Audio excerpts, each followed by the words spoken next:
Hello everyone, मैं चंद्रशेखर शर्मा एक बार फिर आपके साथ।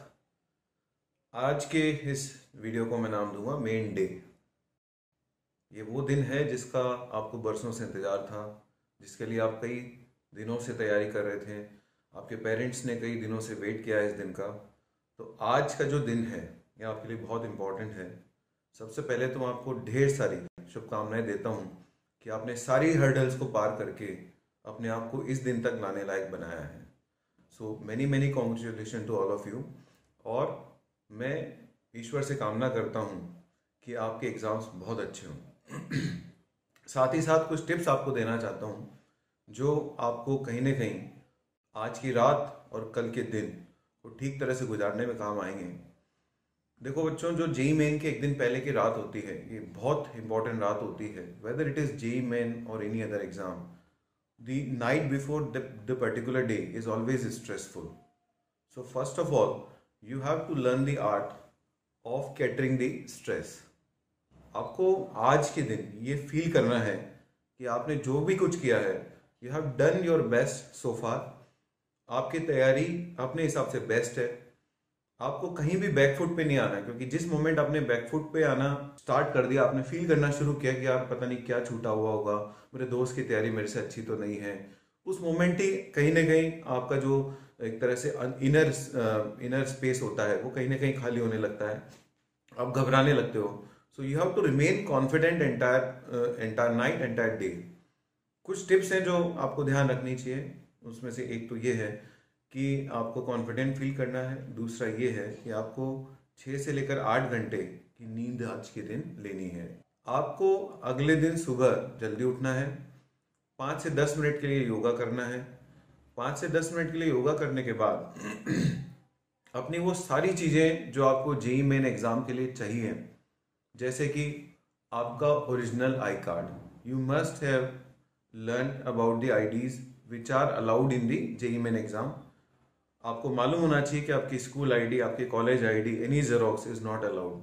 तो जो भी आईडी जो गवर्नमेंट अथॉरिटीज़ ने आपको दी है वो आईडीज आपको साथ लेकर के जानी है with a photograph. Be careful of that. According to the NTA, National Testing Agency, you are suppose to reach before 2 hours. यानी कि आपका एग्जाम अगर 9:30 को स्टार्ट होने वाला है तो आपको 7:30 बजे वहां पहुंचना है। You have to report over there. 9:30 पे अगर एग्जाम स्टार्ट होगा तो 9 बजे बाद एग्जाम हॉल में एंट्री बंद हो जाएगी। तो उनका सजेशन है कि आप 2 घंटे पहले पहुंचिए। 2 घंटे पहले नहीं पहुंच रहे, एटलीस्ट 1.5 घंटे पहले आप वहां पहुंचिए। यदि हो सके तो एक दिन पहले अपने एग्जाम सेंटर की रेकी करके जरूर आइए। या तो आपके पेरेंट्स को बोलिए कि एक बार वो देख करके आए कि वहां जाने में एग्जैक्टली कितने मिनट्स लगते हैं। यदि आप किसी बड़ी सिटी में हैं, you have to be very careful about the traffic. Sometimes traffic is very big hurdle और कई बार आप एग्जाम में लेट हो जाते हो। तो ये सब चीज़ें आपको पहले से ही देख करके रखनी है, पहले से इसके बारे में सोच के रखना है। और जब आप एग्जाम सेंटर पे पहुंचे तो आप सबसे पहले चेक कर लीजिए कि आप सब चीज़ें आपके पास हैं। जो चीज़ें आपको वहाँ पे सबमिट करनी है, जो आपको दिखाना है, वो सब आपके पास है। चेक करने के बाद जैसे आप एग्जाम हॉल में एंटर करेंगे, आपके सामने जैसे ही पेपर होगा, कंप्यूटर अब जब स्टार्ट करेंगे, तो first of all you have to read the instructions को ध्यान से पढ़ना है। इंस्ट्रक्शंस को ध्यान से पढ़ने के बाद जब आपके सामने पेपर आता है, पेपर में भी 2-3 टिप्स वैसे तो मैं आपको दे चुका हूँ, बट आज भी 2-3 टिप्स देता हूँ। पेपर में आप हमेशा उस पार्ट से स्टार्ट करिएगा which you feel is the best for you. आप पेपर को इस तरह से मत देखिए कि एक पेपर फिजिक्स का, एक केमिस्ट्री का, एक मैथ्स का है। You consider it as paper of 90 question as a whole. लगभग 50% क्वेश्चंस आपको इजी मिलेंगे, 40 to 45% क्वेश्चंस आपको मॉडरेट मिलेंगे, और 4 to 5% क्वेश्चंस ऐसे होते हैं जो कि टफ कैटेगरी के होते हैं। During the paper solving you have to take care of 2-3 things. 1, manage your rough work properly. 2, आपको अगर कोई क्वेश्चन नहीं आता तो उसके साथ सेंटिमेंटली अटैच होने की जरूरत नहीं है। कोई भी क्वेश्चन आपको अगर नहीं आता, 2 या 3 मिनट से ज्यादा टाइम ले रहा, तो immediately leave it. You should learn the art of leaving the questions. In fact, you should learn the art of selecting the question which is made for you. यदि आपको 2 या 3 क्वेश्चन इन अ रो नहीं आते तो आपके अंदर कॉन्फिडेंस होना चाहिए कि अब मैं आगे क्या करूं।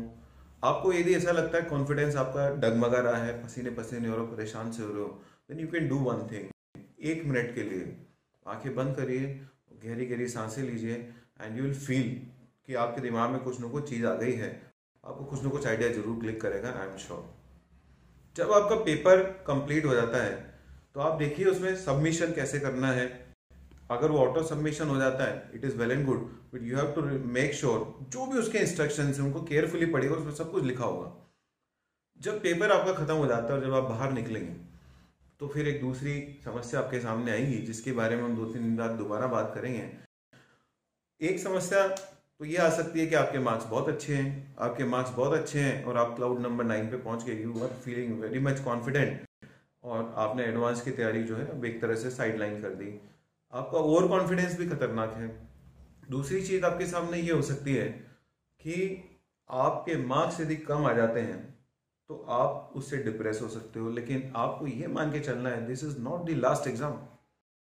In fact, this is win-win situation where you have at least analyzed your scores. You have analyzed your weaknesses and strengths. आप उसको पॉजिटिवली लीजिए और जो अप्रैल में जेईई मेन 2 होने वाला है उसमें ये मान के चलिए कि उसको फोड़ देंगे। लेकिन मुझे उम्मीद है कि आप सबके स्कोर्स अच्छे होंगे। ये तो मैं इसलिए आपको बता रहा हूँ क्योंकि कई बार हमें जीत और हार दोनों को एक बार देख करके सामने रख करके देखना चाहिए। स्कोर कम आ जाते हैं तो डिसहार्टन होने की जरूरत नहीं है। अपने दिमाग में ये मान के चलिए कि जो बीत गई सो बात गई, अब आगे की बात करेंगे। तो बाकी बातों के लिए मैं एक बार फिर आपके सामने आऊँगा 3 दिन बाद। I will be back with the expected cutoffs and what to do next and all other things. Thank you very much.